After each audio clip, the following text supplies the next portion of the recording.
Hello, every brony, it's James the Squirrel Theorist here, and I'm proud to bring you some old lost episodes of Podcasting is Magic that I accidentally found in my trash can that I thought I deleted, that I'm happy I didn't delete, because now I'm doing a reboot of Podcasting is Magic with my two very good friends and co-hosts, Robin0928 and Fallen Wish. I hope to see you all when we reboot Podcasting is Magic, but for now, have some old episodes.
Welcome to Podcasting is Magic, the place to be for harmony. And now, here are your super ultra extreme awesome amazing hosts, James, Harry, and Lewis. Hello, ladies and gentlemen, I am your only host right now, James, MC J-Rock, and I am here with the wonderful Dr. Wolf. Glad to be here. Thanks for having me by, James. Well, you're always welcome, along with the wonderful voice of Anthony C., who did the intro for us just then. Unfortunately, Lewis and Harry appear to be asleep, because it is 8 in the morning where we are. So, yes, hopefully they'll be joining us later. If not, it's a personal moment with me and Dr. Wolf. And that works too. Yes. The podcast will always happen on a Sunday or a Saturday, depending on time zones. Whether it be just me and I start inner monologuing, which I do on my own. Whether it be Lewis and Harry without me, or me, Lewis, and Lewis, what have you, it will happen. Unless we state otherwise, and we'll give you a week's notice on that, because it'll most likely be, oh, it's Easter weekend, or it's Christmas, that kind of thing. And those kinds of weekends, everyone goes, I don't really have time to watch a podcast about ponies. True, I'm guessing you've stopped content over holidays and such to be with family and friends and so on? Well, I think there was a point where I went on vacation earlier this year, but I had prearranged to have other people put content on my channel during the time I was out, so there is that much at least. Yeah, but when it's a live show, it's kind of like, yeah, we have to go, no episode this week because of this reason. So, where should we start? I think we should start with... Should we start with the episode, or should we start talking with the whole other subjects? Yes. I don't mind talking about an episode. That'll keep us busy for a while. Okay, let's talk about the third episode ever of My Little Pony Friendship is Magic, and that was called Ticketmaster. And I believe that was the last episode that Lauren Faust herself helped to write. I mean, she was in control of the show during season 1, but only those first 3 episodes did she actually do the writing for. Now, for those who hadn't seen last week's episode, and for the people who will see it on YouTube, I'm very, very vocal about how I feel about Lauren Faust. She's an amazing producer, and she can create a world. It's just her writing is good, but not great. It has its flaws, just like everyone. Like Dave Polsky's is subtlety.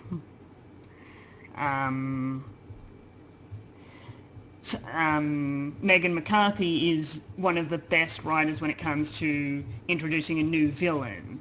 Just look at Discord for an example.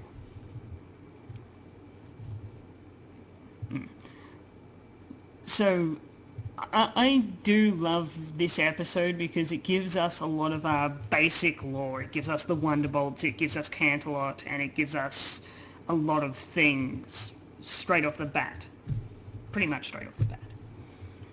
I liked how it was kind of kicking off a semi-season-long story arc.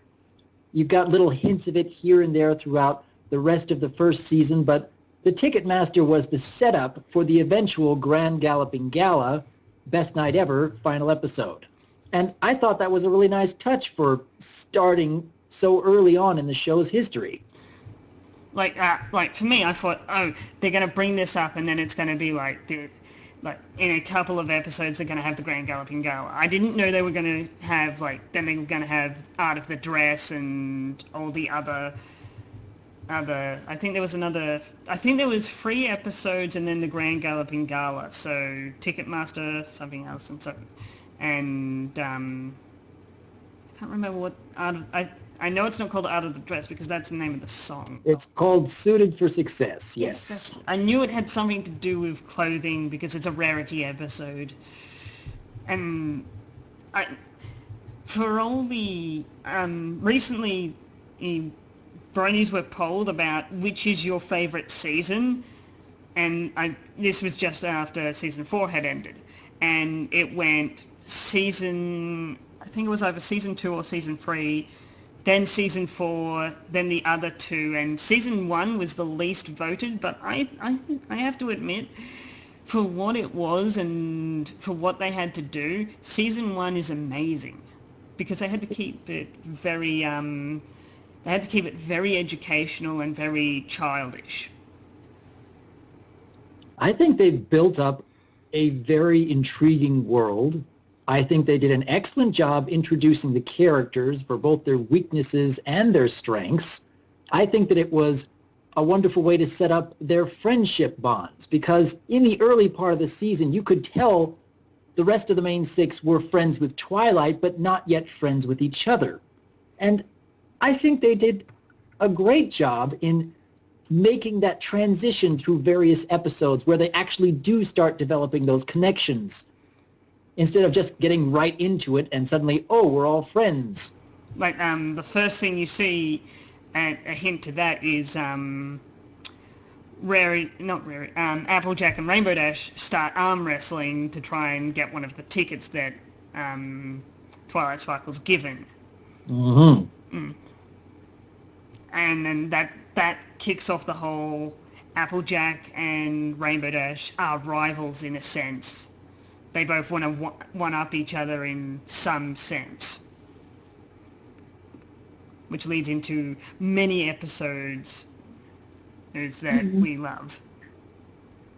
Fall weather friends for sure, but they didn't really touch on that quite so much until it came all the way to Castle Mania in season 4 when that rivalry started coming back in full force. I think they could have touched on that a little bit more throughout season 2 and even season 3, but it was well done. Just like maybe 1 or 2 scenes a season just with them. It doesn't have to be the focal point of the scene. It's just like Applejack and Rarity, Applejack and Rainbow Dash running off to like running in the background, clearly trying to compete for something, or them eating in a pie contest at maybe like Pinkie Pie at the at Rainbow Dash's birthday party, something like that. Just like little things, throwing us little bits of information, going, yeah, these two are friends, but they're also some kind of rivals in a sense. Friendly competition. Mm. And for all intents and purposes, I like that kind of relationship, a friendly, competitive nature, like between two podcasts where they poke fun at each other and they both know this is all in fun, and they're like, one's making fun of the other and then the other makes fun of them. One makes a gag podcast mimicking the other, and the other does the same thing the next week.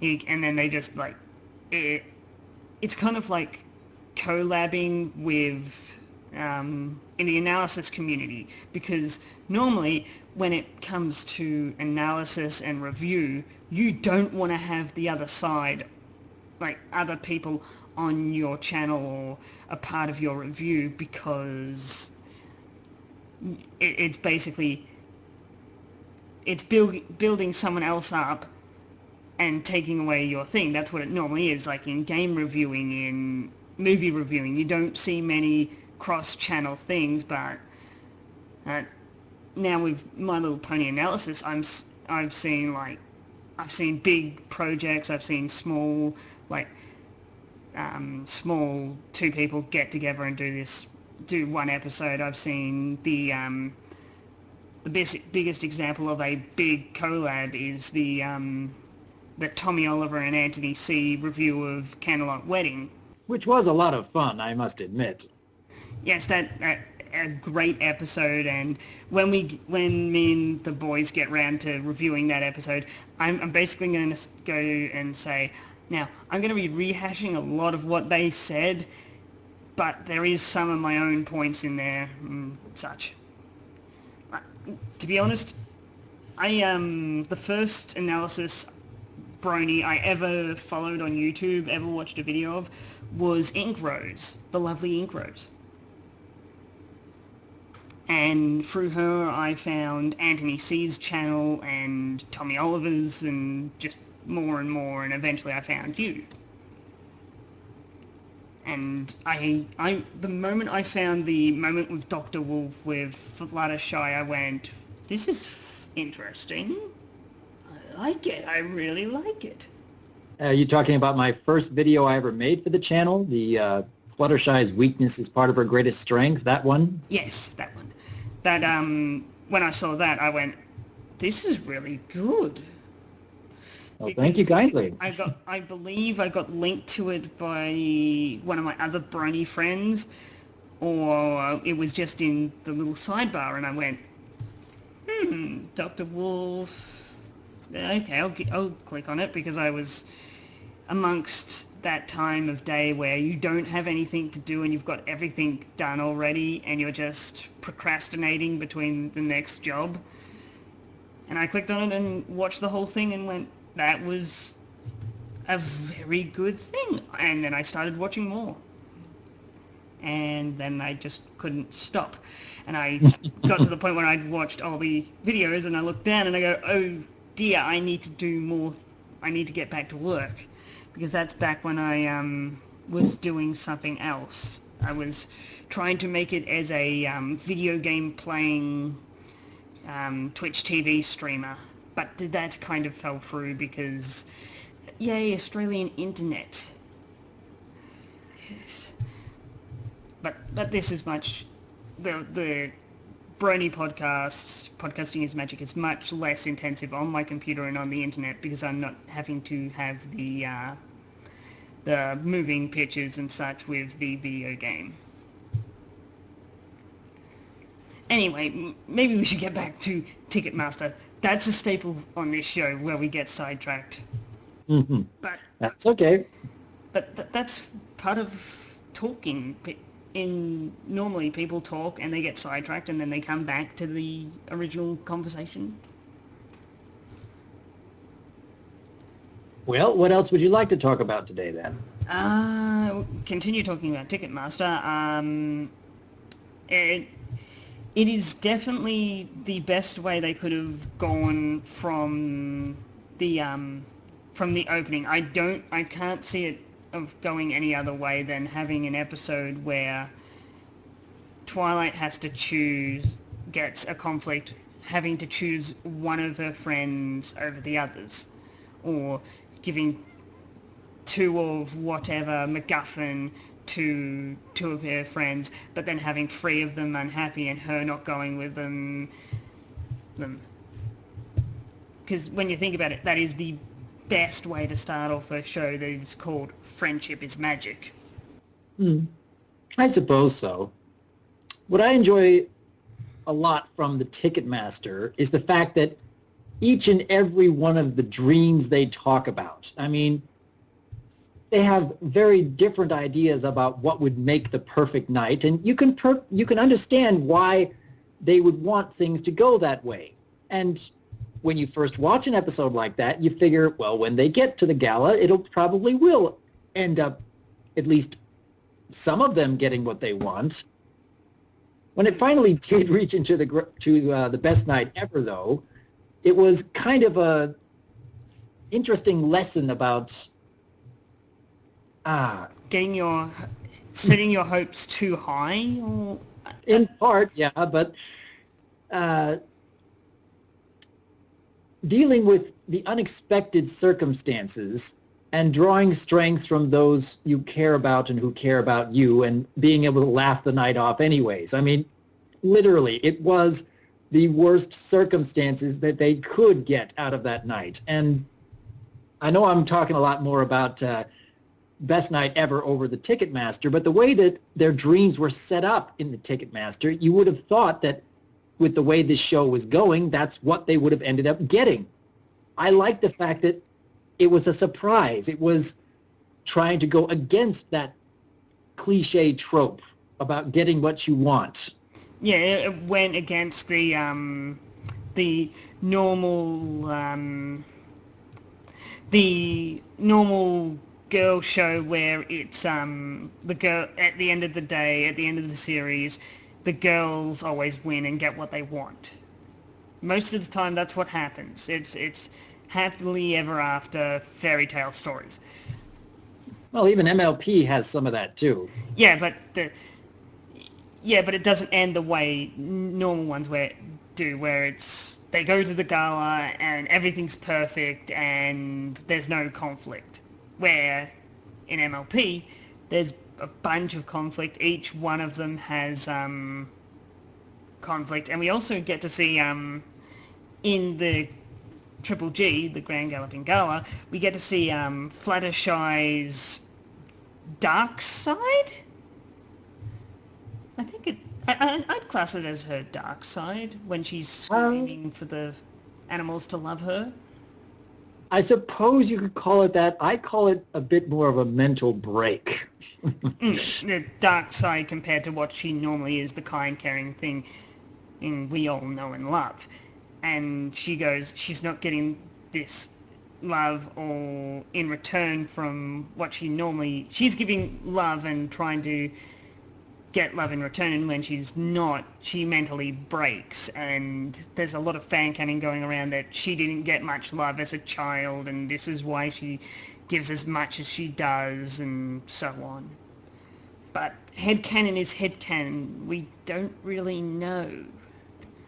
Until they actually make an episode that addresses this, or it's in the comics, we don't know. That's the sad part about this fandom. We have to make a lot of jumps and assumptions, and we all know what happens when you assume.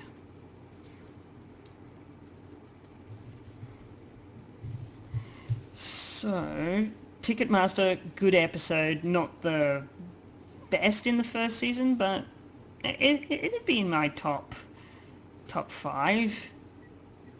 I think it made for a good setup, and definitely would have only worked right after the season opener in order to set up the best night ever much later on. And it also gave us a basic idea of what each character's like hobbies and things are. It set up Rainbow Dash wants to join the Wonderbolts, Pinkie Pie loves to party, Rarity is a fashionista, Fluttershy wants to care after woodland creatures and such. And Applejack is all about her family and the apple farm. Those basis things we see as, yeah, they're the basis of their characters were established in this episode.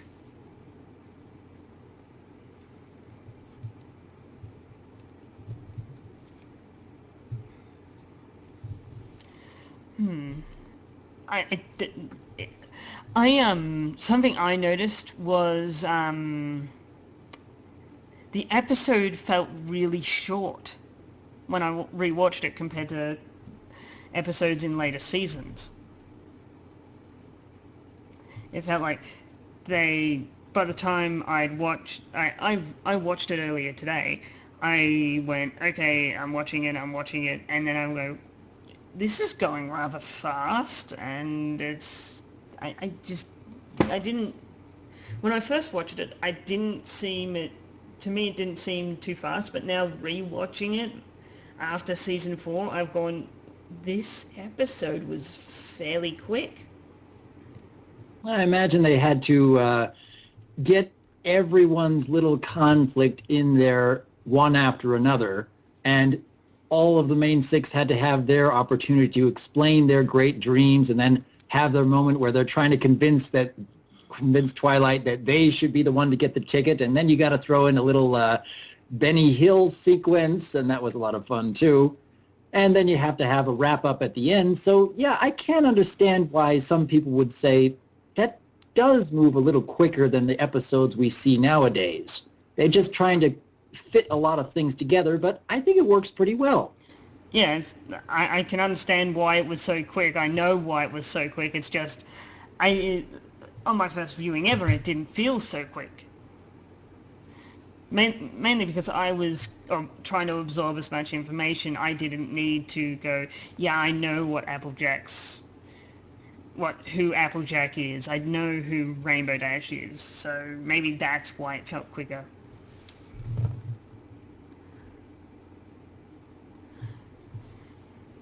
Now, the main theme of this episode, other than the Ticketmaster, is the community. You guys out there.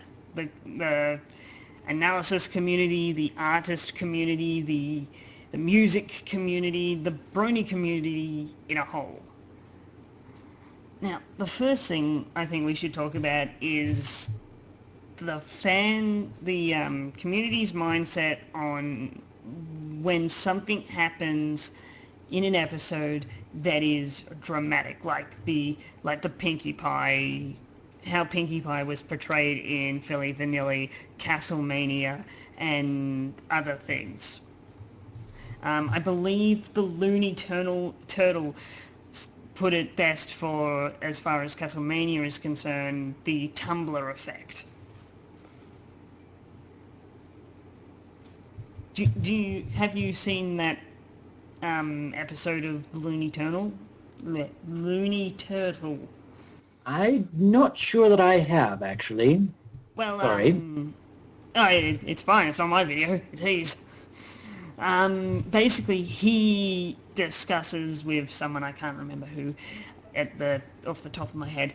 Basically, he says, with Mania, everyone thought, oh, it's got to be a reference to Castlevania.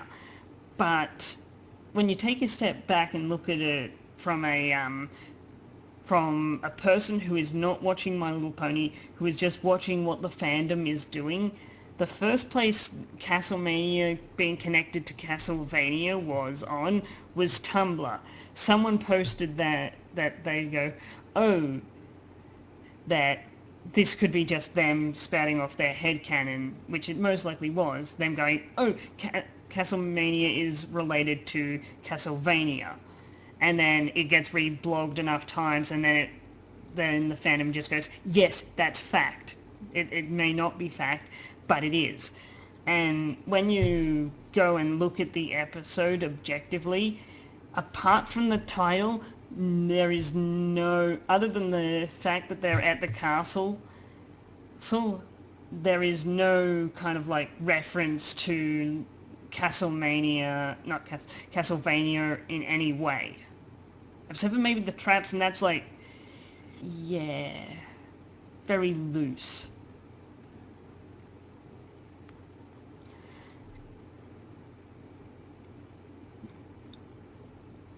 Okay, then.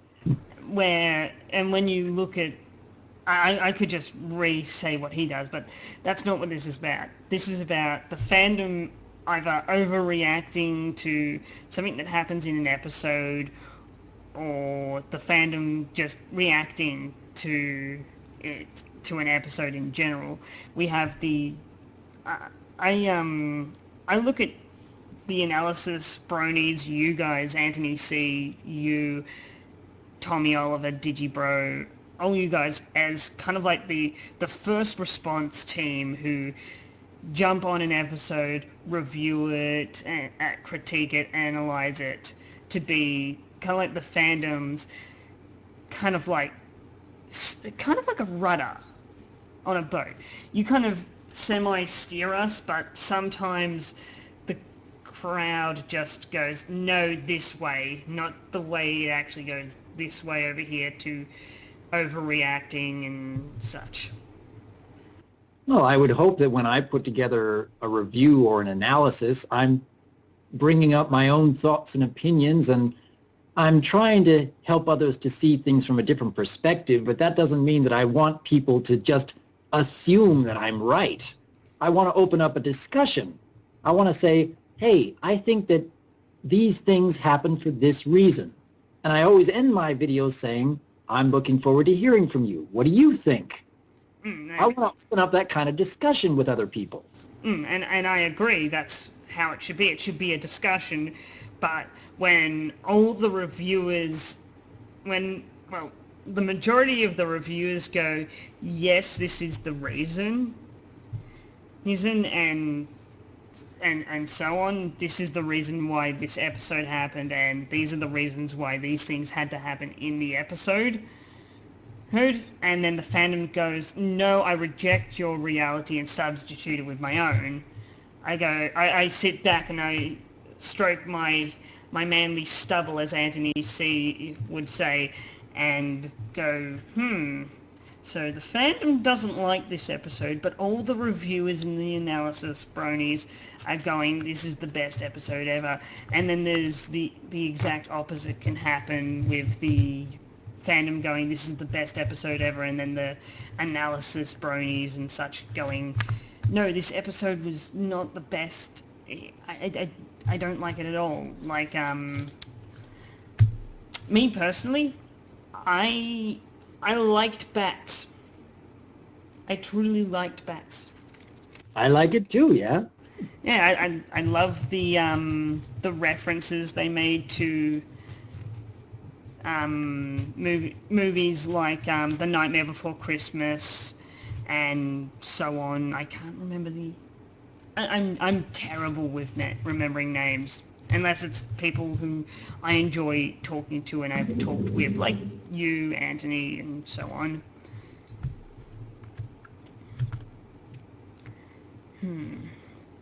One second. No.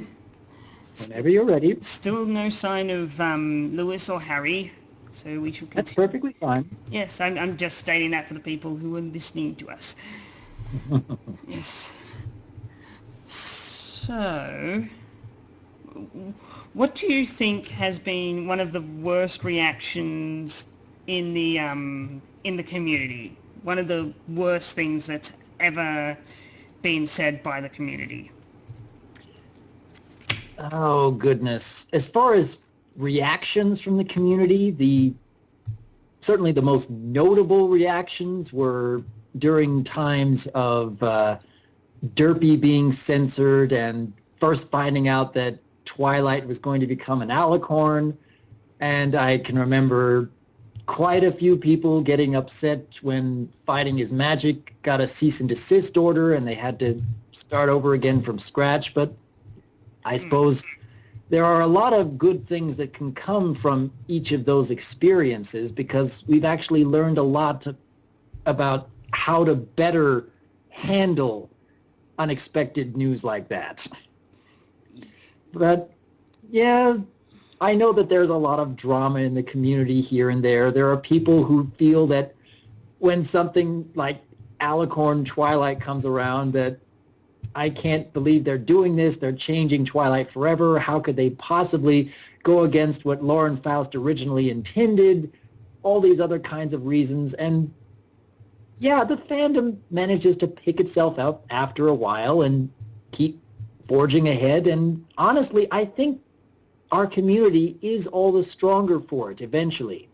There are times when the unexpected crisis comes around and we learn from it, we grow from it, and we can always look back on those reactions that we initially had and start thinking about things a little differently the next time. Indeed.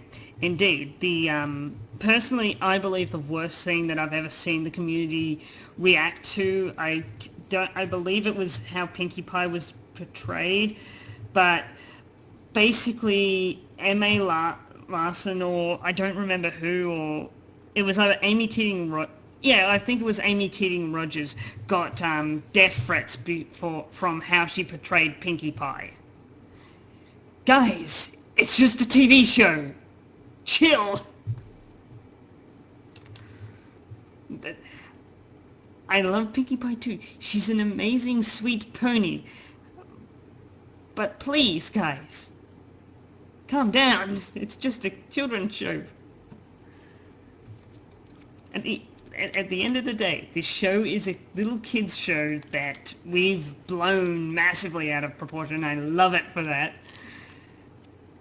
But death threats is what you send to a dictator, not a person who writes for a little kids show. And when I first heard about that, I went, wait, what? That's a thing that people have done? I didn't believe it at first until I saw the actual letters. Not the actual letters themselves, but basically someone, I believe Amy Keating Rogers put up just one, showing, this is just one of them I've gotten. Unfortunate. Yes, it's very unfortunate, and the moment the good and decent bronies saw that, they went, oh my god, what the hell, and then just started, some analysis bronies put up videos about it saying, hey guys, this is something we don't do. The whole love and tolerate thing kind of goes out the window when something in the fandom happens sometimes, and I don't like that. I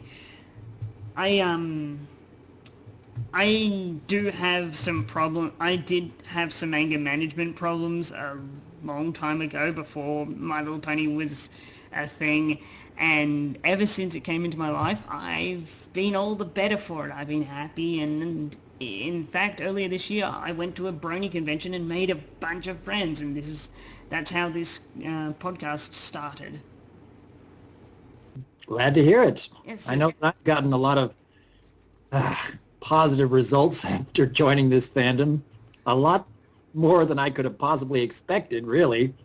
I was one of those shut-in bronies up until earlier this year when I went to the convention, and now I'm going to another convention later this year. I'm saving up for that, and yes, I believe it was the pony that I most believe myself to be is Pinkie Pie, because I can be Pink Amina 1 minute, and then I can be normal Pinkie Pie the next. Dr. Wolf, you? The pony that I relate to the most? Is that your question? Yes, that's my question.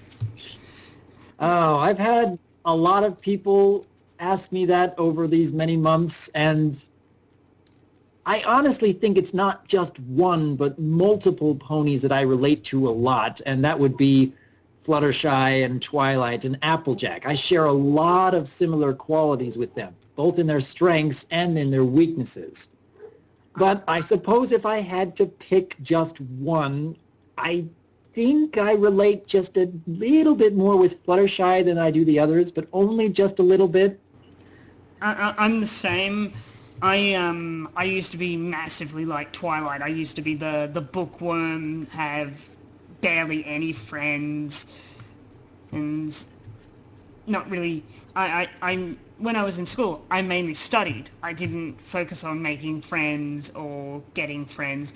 Not many people wanted to be my friends early on, and I went, okay, I'm going to just take that as a sign as I don't need friends. I want to study and learn as much as I can. And then once it got to the point where I wasn't learning in school anymore, I just left. I was in year 10, no, not year 10. I finished year 10. I was halfway through year 11, and I was like passing every test with flying colours, and I wasn't even trying. And I went, you know what? I'm not learning anything, and I'm learning more at home when I go watch things on the internet and on TV. And I'm staying here to get a little piece of paper. And most jobs will take they'll like that little piece of paper, but they love prior experience. If you can show you can, an editing company will go, oh, you went to this college and got your degree in editing, but have you edited anything outside of that? If they may be willing to take a risk and go, yeah, we'll hire you based upon this piece of paper, but if you can show them, I've done these things, yes, it's on YouTube, but I've still edited and done all of it myself, they're more likely to go, yeah, and pick you up and go and take a risk. So that's my mindset. I went, okay, no more school. I'll work on something else. So, and I'm also very much like Rarity. I'm very generous when I find nice, kind, and caring people. When I see someone who is generous, yes, I give to them and I give to people who deserve it. I'm very much open to charity if the charity is right. But I'm going to be honest here. I am legally blind. So when people call up and are asking for money for people who are blind, I'm also blind, but I'm not asking for any money. I just need the money the Australian government gives me because I'm disabled. 1 second, I'm going to mute my mic.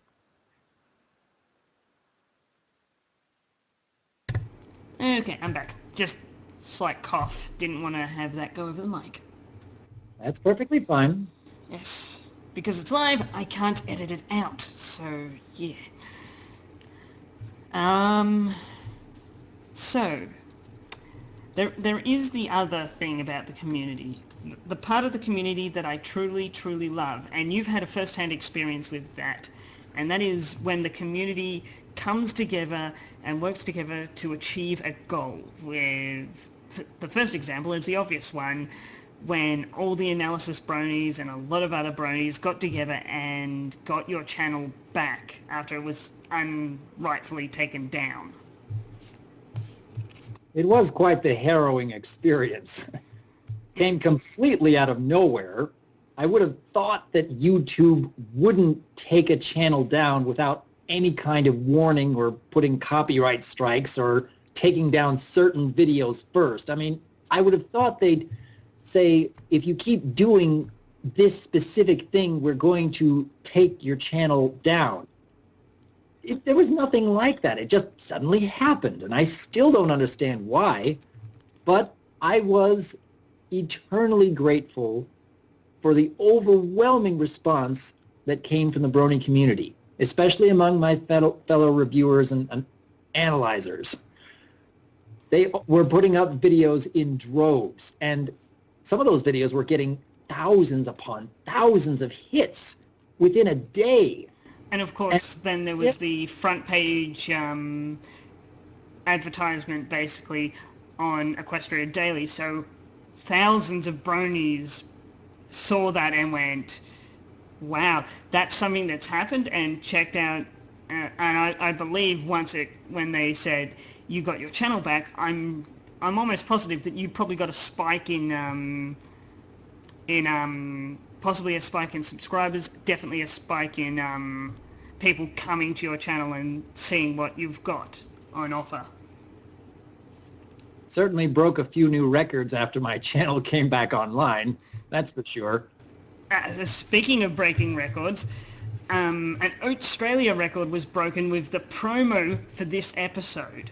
For this, the promo for the Dr. Wolf Podcasting is Magic broke every record we've ever had. Fastest, most views, most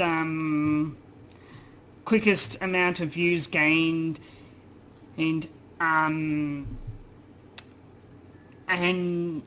I have to thank you a lot. I have to thank the guys in the Anthony C chat, Patreon chat. But me, Harry, and Lewis were trying to make this thing for you guys. We're trying to have some fun and talk about ponies. Unfortunately, we've come in at the greatest time, right at the start of the hiatus. We have been doing this for 2 months, but now we've got the long hiatus, so we're trying to do semi-fan reviews and analysis of each episode. So if you like three Aussies bumbling about an episode and sometimes a guest, come join us. We all got to find something fun to do in the meantime. I know I'm keeping busy with a lot of various projects coming up. Yes, which I've heard, and guys, you're gonna like what's coming. What I've heard is amazing. What I've heard from this guy. I suppose I have leaked a little bit of information to my Patreon supporters, but the projects are still a long ways off. It's going to take a while to get everything completed. But I was very pleased at the overwhelming response from people about who wanted to help take part and give their own means of support. This is a great change for the channel, and I'm looking forward to seeing what it amounts to. Yeah, we've already got I say we. Yes, I am one of the people who gives Dr. Wolf money to make the awesome content he does. As what I'm hoping to see from this is an expansion of your channel, get it bigger and better than ever. Me and the guys here at Podcasting is Magic, we were thinking early on of doing a Patreon, and the moment I don't remember who brought it up. I might have said, "Oh, well, I'm giving money to Anthony C through Patreon," and I told the guys about it, and they said, "Hey, we should do that too." I could do the terrible pun and say hoof down, but I'm not going to. I put my foot down instantly and said, "No, we're not big enough yet. We don't deserve to have any money given to us yet." If I made a pledge to myself, if we get to the point where we're having 50 concurrent viewers on the live stream and maybe a bit more and maybe like 100 or so, 1,000 a week people viewing the VODs, the recorded podcast on YouTube, then we might consider doing a Patreon. And I've already made up like what you will get in the Patreon. The top tier would have to be you get to be on the podcast as a guest, but that would have to be that's a one-time only thing, and that would be a very controlled thing. If you don't have a mic and good quality, like a decent mic, even just a headset mic, like we wouldn't let you on because we don't want to have terrible mic quality and such, which is the hardest thing. And something we may do is even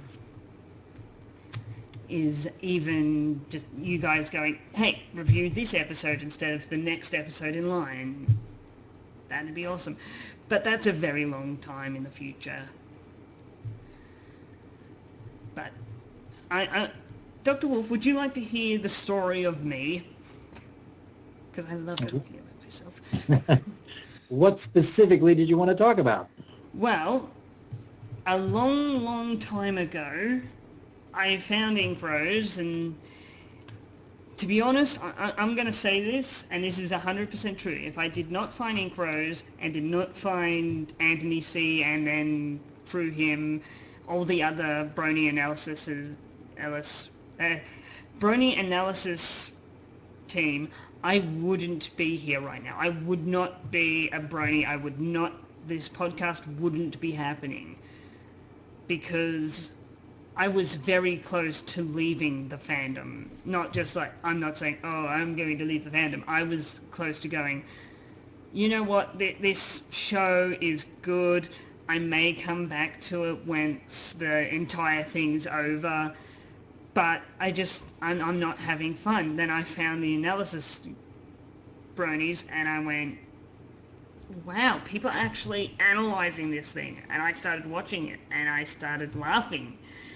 And then I went to my first Brony convention, and even then I was even close to going, no, I'm done. If I didn't have a good time at the convention, I was going to say, season 4 is my last season.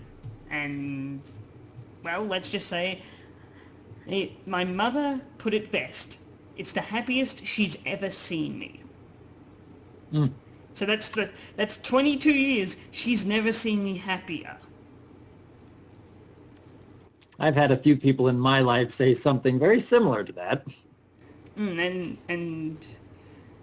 when like close family members and close friends say that to you, you go, really? I've been sort of happy most of my life, but if you think I'm even happier now, I'm not leaving. I won't leave. I will have to be dragged out. And something I believe may happen when we all know eventually the series will be cancelled. We all know this. The series will end eventually. But I think it won't end. It won't get cancelled. I honestly don't think that will happen. I think they'll end it. They will just go, this is the last season for the entire series. Get ready for the most heart-wrenching story we've ever told. I sincerely hope it gets to that point instead of stopping all of a sudden.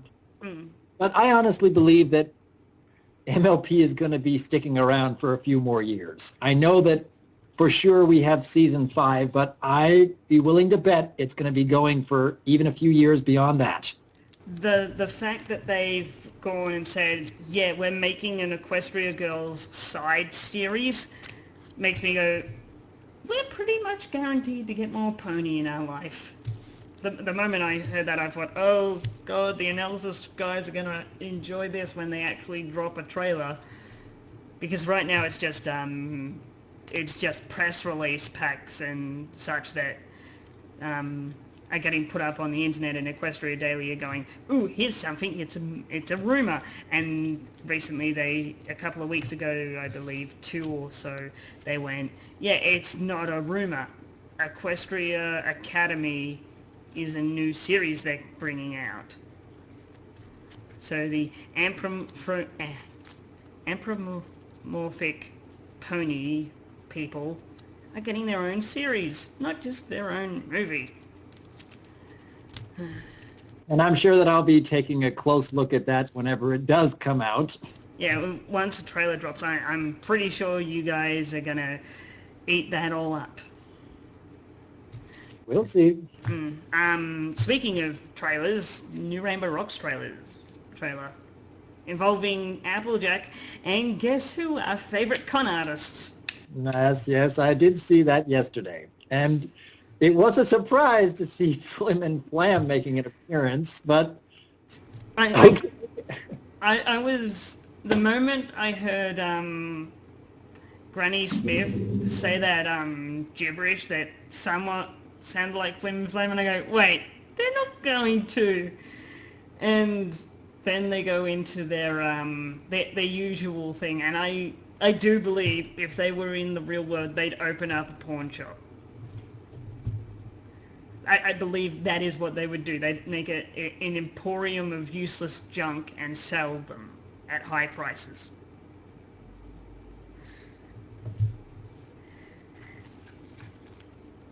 I honestly believe that is what they would do if they were real.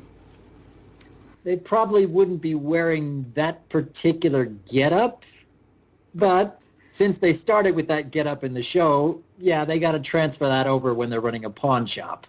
Yeah, it kind of makes sense because that's their identity, the pinstripes. Well, it's just stripes. It's not pinstripes.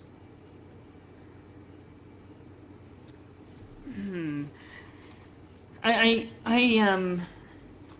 I'm worried because they've shown us a lot of snippets of the movie for each of the trailers. I'm worried how much is going to be left. I think these are actually separate shorts that are going to be included with the DVD when it comes out, but aren't actually part of the movie. I mean, it's setting up the movie. It's aside from the movie, but I don't think it's part of the actual film. I'm doing some math in my head, and if it is part of the movie, it's about half an hour's worth. Roughly, maybe a bit more. Most likely a bit more.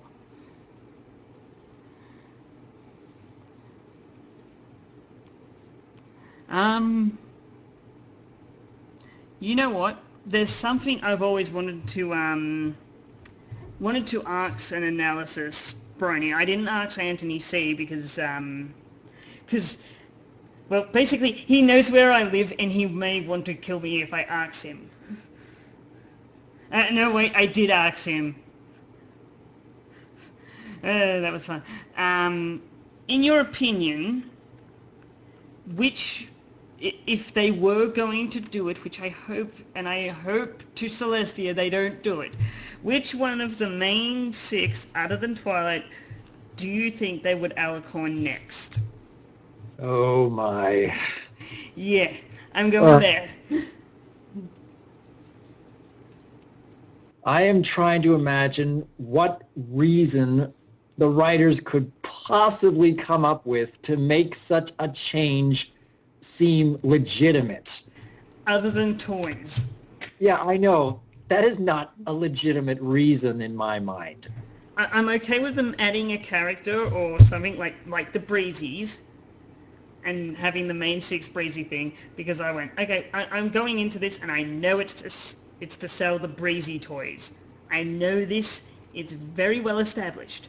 But when it's changing one of the main six, Twilight, I understand, she's the main character. But if it was Pinkie Pie, I'd be going, why has Pinkie Pie now got horns and wings and now an omnipotent god who has reality-bending powers on the level of Discord? I think the only way I could see it actually working is if there was, I don't know, some random chaotic magic that caused the main six to switch body types. Like if Earth ponies became Pegasi and Pegasi became unicorns and such like that.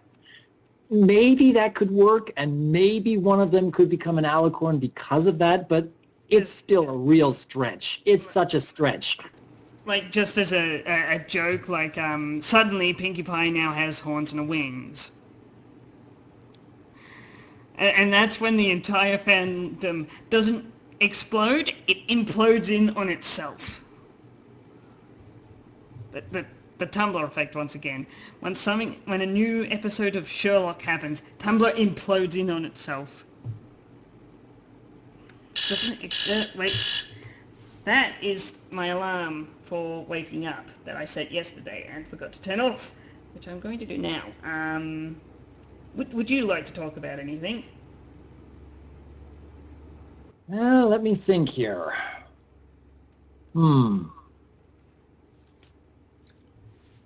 I suppose I'm much better in an actual interview setting where Yes. I'm getting people asking me questions. Wow. But at the same time, I'm trying to get better with doing improv on the fly because I need to be able to get into regular conversations like this. It's good practice. And if you, the more podcasts you go on, whether it be mine or someone else's, the better you're going to get at that. I'm not the best at it, but I'm getting better, and I, I, I'm going to say this. To be a podcaster, you need a massive, and somewhat in when it comes to YouTube, you need a massive ego. Because you can get battered down and destroyed in YouTube comments and such. And if you don't have that ego to dive back into every now and again and go, oh, I'm sad, I'm sad. Wait a minute, I'm me! And I'm awesome! I've done that on several, like, after I've been, I stopped, doing the Twitch streams because of that. I went, no, I'm getting too depressed doing this, and I'm having to dive into my massive ego too much. And if I dive into my massive ego too much, I get big-headed and doesn't end well for anyone. But you need an ego at least a little bit in when you're putting out content on the internet. I'm not so sure that I have that much of an ego.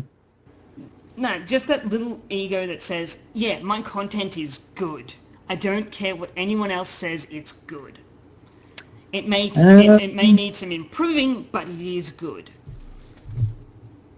I suppose that in my early days, especially, if I got a whole bunch of people saying that what I was talking about wasn't worth anything, I'm sure that would have been very detrimental to my passion in continuing to make more work. I'm pretty sure that would have kept me from thinking, well, why should I do anything more, I suppose? If people aren't going to enjoy it, if people aren't going to learn anything from it, if I'm not going to inspire other people by doing this, especially if I'm not going to improve upon my talents, then why put in the effort? I got to find something that gives me purpose in what I'm doing.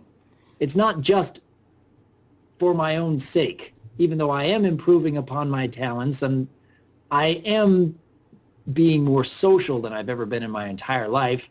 I need to feel like I'm inspiring others for good. I need that, at least. Yeah, I believe you are inspiring people. I also, I have to say, I as well, ever since I've become a brony, I've become more and more social than I've ever been. Right now, I have more friends than I ever have had in my life. And oddly enough, it's usually the other way around. You have more friends when you're in kindergarten, and then you slowly lose some and slowly lose some more in in Australia we call it primary school, which is like grade 1 through 6, and then you lose some more when you go to grade 7 through 12, and then you lose some more in uni, and then you might get a little bit back. But for me, it's like I've had, like, at max throughout my entire life, 5 or 10 friends at max.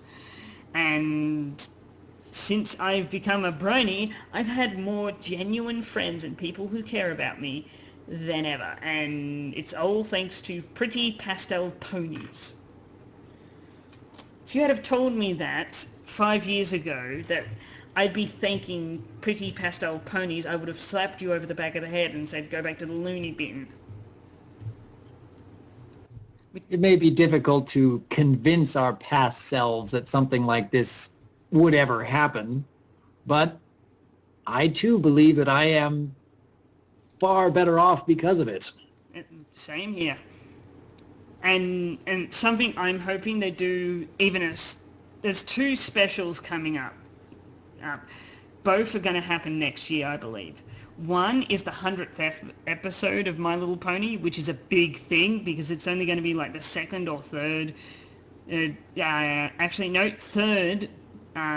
girls show, girls, air quotes, show to pass that 100 episode mark.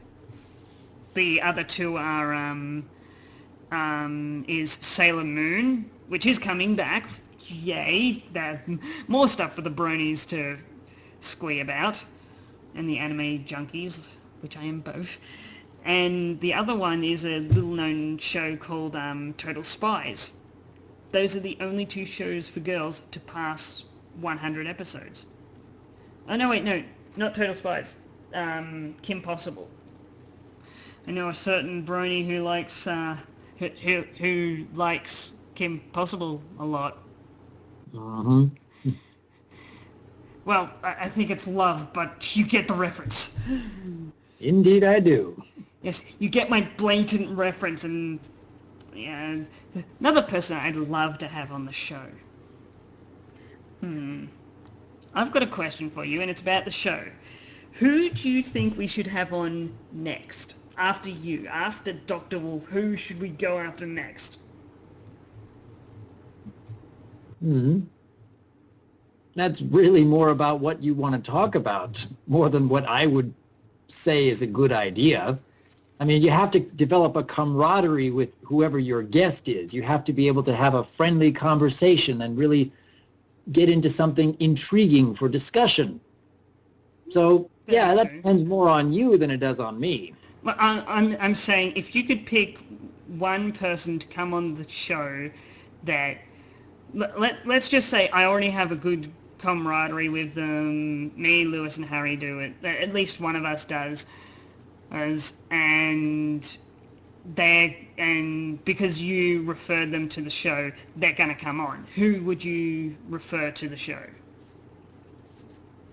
Well, I can remember the last podcast I did was with Silver Quill, and he was most gracious to allow me that time on his channel, even though it was initially to give me a place to put my voice out while my channel was down. But he and I had a really good conversation going. We were able to bounce ideas off each other and ask each other questions, and it turned out to be a fun time.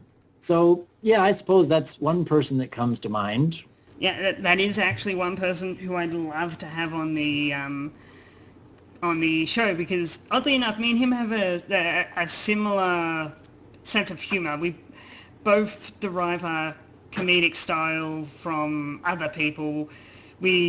I wouldn't be surprised if we liked the same movies, because all his jokes for me, I go, oh, that was a little funny, and then I go, some of them, it's like, well, that didn't hit the mark, but I know where you were aiming at.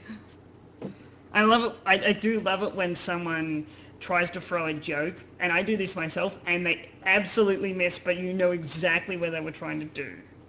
What they were trying to do exactly, and they just went, I'm going to throw the dart and hit it in the bullseye. Whoop, nope, it's hit the wall. I do love his after the fact videos, and I do love the fact that he's got a lot of money from Patreon, because he deserves it. I do hope to see a lot more work from him. And I think Patreon is the best way for the analysis bronies to make money from their videos, because, to be honest, analysis and that is not going to make you enough money, especially with My Little Pony, to make enough to make a living off, even just a thing going, even just enough from going from full-time work to part-time, where, like, I'd love to be able to say, yes, me and Harry and Lewis are making enough money to not have a job and work 100% on the podcast. If it got to that point, I'd basically be going, okay guys, let's try and save some money up and get an apartment so we could do live streams whenever we wanted, and we'd be all under the one roof kind of thing. But that's a very hard thing to do. I've even stated that, yes, I'm moving next year because of the podcast, because of bronies. I'm going to rip my roots up from where I am and being near my mum and my little brother to move closer to Melbourne because there's more bronies there. It is that simple. There's more bronies there. There's more people I know who I can hang out with, talk, have fun with. Because where I live, I can't have that enjoyment of, like, I've never... that's a question. Have you ever been to a brony meetup where you go and you watch an episode live with a couple of bronies? I have gone to several local meetups with the BYU bronies. They're only a few miles away from where I live. And I remember watching the season premiere episodes with them and the season finale episodes with them and a few other meetups on Saturdays here and there. I've never done that. I've never had the opportunity to do that. I want to do that one time. I honestly, I don't want them to release anything around September because I know it'll be a little bit rushed. But if they did, I'd probably I'd definitely watch it with definitely Harry and Lewis, maybe a few other people I know. And Well, I hope you're able to get through that someday. yeah, I've heard so many good things about watching like My Little Pony with a bunch of other bronies that it can be a massive wild party. There is a few bronies I know in Melbourne, and if I had have known they were going to throw a big party for this, I probably knew it, but I didn't know of it at the time. If I knew they were having a big party for the season 4 finale, I would have probably gone, I'm just going to go down to Melbourne and have a holiday, a small holiday, and probably crash at someone's house and then head back down to where I live, which is a 3-hour drive. Get in a car and just go non-stop, a 3-hour drive to Melbourne. And then there's the whole getting through the city and getting to where the actual bronies are and such. But if I was going to do that, I probably wouldn't be driving because the whole blind thing, I'd probably have to take public transport, and that's not fun. Sorry to hear that. Yeah. Being blind is a massive hurdle for me. Being who I am is a massive hurdle for me. And if you know the political situation in Australia, you know what problems I'm having to deal with right now. But that's not what we're here to talk about. We're here to talk about ponies. Yes, ponies and the fandom. And is there anything else we really need to talk about? I don't think so. Well, James, I could probably go for a little while longer, but only just a little while. Is there something specific you wanted to ask me before we wrap this up? No, I don't see anything I could ask that probably hasn't already been asked or isn't really unique. There is this one question I have for you. Do tell. The one question that I've been dying to ask another brony analysis.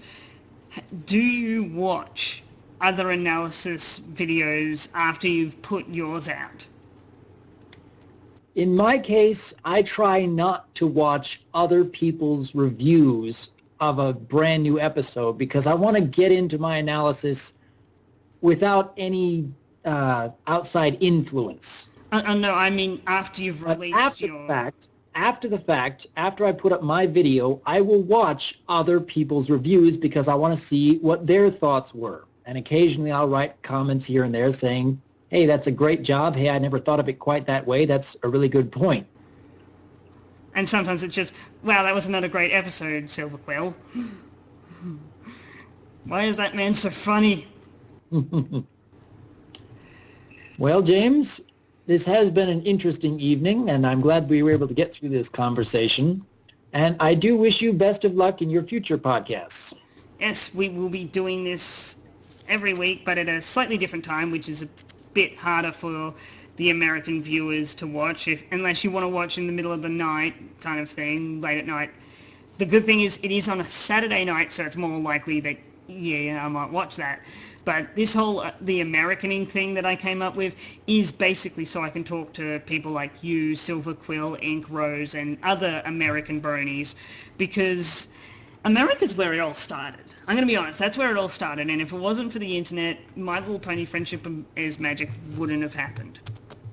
I can agree with that. I think we all can. Well, it's once again another end of an episode, another end of a podcast. Last week I ended on a game theory reference. Now what will I end on this time? I could go for another game theory reference. But I think I might just end on another reference. It's good to be helpful. It really is, isn't it? Good to be helping, yes. I am Dr. Wolf, and I look forward to hearing from you. Goodbye, everyone. Have a lovely evening.